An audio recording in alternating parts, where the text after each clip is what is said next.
श्री स्वामी समर्थ तुम्हा सर्वांचं माझ्या चॅनलमध्ये मनापासून स्वागत आहे। तर बघा, नवरात्रची सुरुवात झालेली आहे। तर या नवरात्रीच्या 9 दिवसांमध्ये आपल्याला आपल्या कुलदेवीची ओटी भरायची आहे। आता ती ओटी कशी भरायची आहे आणि काय काय साहित्य त्यामध्ये लागणार आहे, कशा प्रकारे आपल्याला ओटी भरायची आहे, हेच मी तुम्हाला आजच्या व्हिडिओमध्ये सांगणार आहे। व्हिडिओ पूर्ण बघा जेणेकरून तुम्हाला संपूर्ण माहिती मिळेल।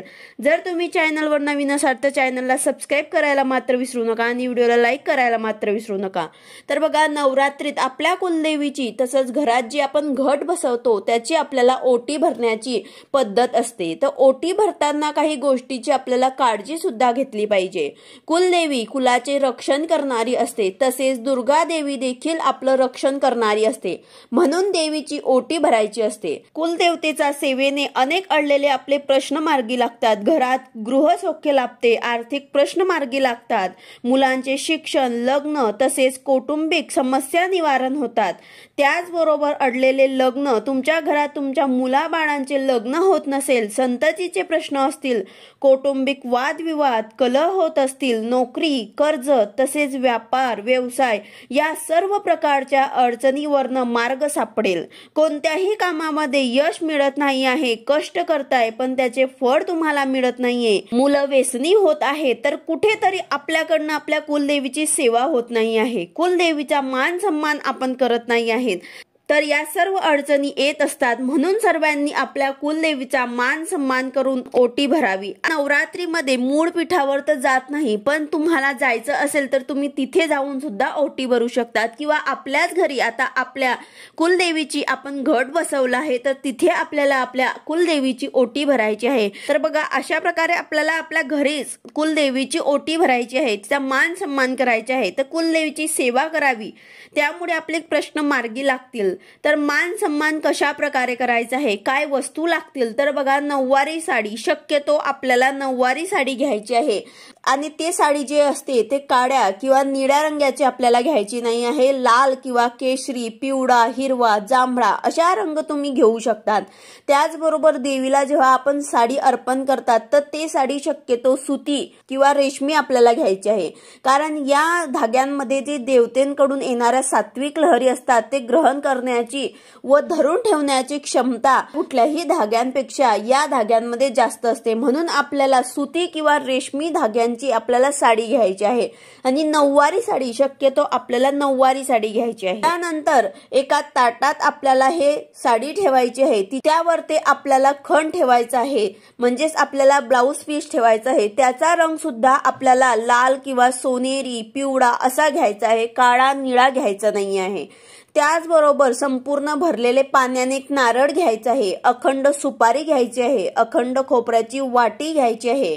त्याचबरोबर हळद, कुंकू, हळकुंड, हिरव्या बांगड्या, हार, गजरा, तांदूळ आणि खडी साखर देखील आपल्याला घ्यायची आहे। त्याचबरोबर आपल्याला पानाचा विडा सुद्धा घ्यायचा आहे। त्या प्रकारचे तुम्हाला 16 अलंकार, देवीचे शृंगाराचे 16 अलंकार तुम्हाला घ्यायचे आहे। त्याचबरोबर आपल्याला 5 वाण सुद्धा ठेवायचे आहे, हळकुंड, सुपारी, खारीक, बदाम आणि श्रीफळ हे आपल्याला 5 वस्तू वाण मध्ये ठेवायचे आहे। त्याचबरोबर आता नारळाची शेंडी जी असते ती देवीच्या दिशेने असायला हवी, देवीकडे आपल्याला नारळाचं शेंडा येईल अशा प्रकारे आपल्याला ठेवायचे आहे। त्याचबरोबर आता महत्वाची वस्तू म्हणजे ओटीमध्ये आपल्याला पानाचा विडा सुद्धा ठेवायचा आहे, हे खूप महत्वाचं असते, त्याला आपण तांबूळ सुद्धा म्हणतो। तर या पाण्यामध्ये सुपारी आणि तंबाखू आपल्याला टाकायचं नाही आहे, तर अशा प्रकारे आपल्याला देवीसाठी विडा सुद्धा ठेवायचा आहे, हे खूप महत्वाचं असते, त्याला आपण तांबूळ असं म्हणतो। हे ताटामध्ये सर्व वस्तू ठेवायची आहे, तुम्हाला साडी ठेवायची आहे, त्याचबरोबर खण ठेवायचा आहे, त्याचबरोबर नारळ, अंगाराच्या 16 अलंकार वस्तू ठेवायच्या आहे, त्याचबरोबर 5 वाण, हळकुंड, सुपारी, खारीक, बदाम, श्रीफळ हे सुद्धा आपल्याला ठेवायचे आहे, तांदूळ ठेवायचे आहे, गजरा ठेवायचे आहे, बांगड्या ठेवायच्या आहे, हे सर्व वस्तू आपल्याला एका ताटामध्ये अशा ठेवायच्या आहे, विडा सुद्धा ठेवायचा आहे। आणि नंतर हे ताट जे आहे त्या आपल्याला आपल्या हातामध्ये घ्यायचं आहे, आपल्या ओंजळीत घेतल्यानंतर ते स्वतःच्या छाती समोर लावायचं आहे आणि अशा पद्धतीने देवीसमोर आपल्याला उभं राहायचं आहे आणि आपली जी मनोकामना असेल ते आपल्याला बोलायची आहे, देवीला प्रार्थना करायची आहे, जे इच्छा असेल, जे मनोकामना असेल ते सुद्धा बोलायचे आहे आणि त्यानंतर देवीला नमस्कार करायचा आहे, प्रार्थना करायची आहे आणि हे ओटीचे साहित्य जे आहे ते देवीच्या चरणी आपल्याला अर्पण करायचे आहे। ओटीचे साहित्य देवीच्या चरणी अर्पण केल्यानंतर ओटीच्या साहित्यावर आपल्याला तांदूळ व्हायचे आहे आणि त्यावर ते हळदी, कुंकू, अक्षता, फुलं वाहून अशा प्रकारे त्या ओटीची आपल्याला पूजा करायची आहे। देवीची सुद्धा आपल्याला पूजा करायची आहे, धूप दीप ओवाळायचा आहे आणि देवीला प्रार्थना करायची आहे। त्याचबरोबर आता हे नारळाचं काय करायचं, तर हे नारळातील जे खोबरे आहे ते प्रसाद म्हणून तुम्ही ग्रहण करू शकतात। त्याचबरोबर साडीचं काय करायचं, तर तुम्ही सुद्धा हे साडी घालू शकतात किंवा दुसऱ्यांना सुद्धा हे साडी तुम्ही देऊ शकतात।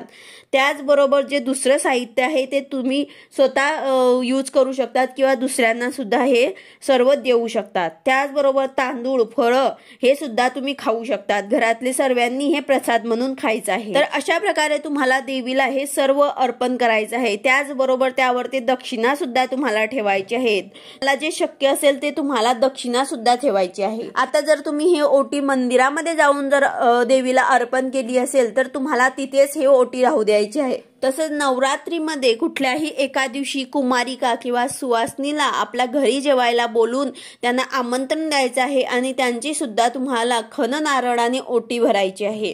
सुवासनीची तुम्हाला खण नारळाने ओटी भरायची आहे आणि तुम्ही मंदिरात जाऊन सुद्धा हे खण नारळाने ओटी भरू शकता। तर अशा प्रकारे आपल्याला नवरात्रीमध्ये कुठल्याही एका दिवशी आपल्या देवीची ओटी भरायची आहे। व्हिडिओ आवडला असेल तर लाईक करा, शेअर करा, सबस्क्राईब करा। भेटूया अशाच नवीन व्हिडिओ सोबत। श्री स्वामी समर्थ।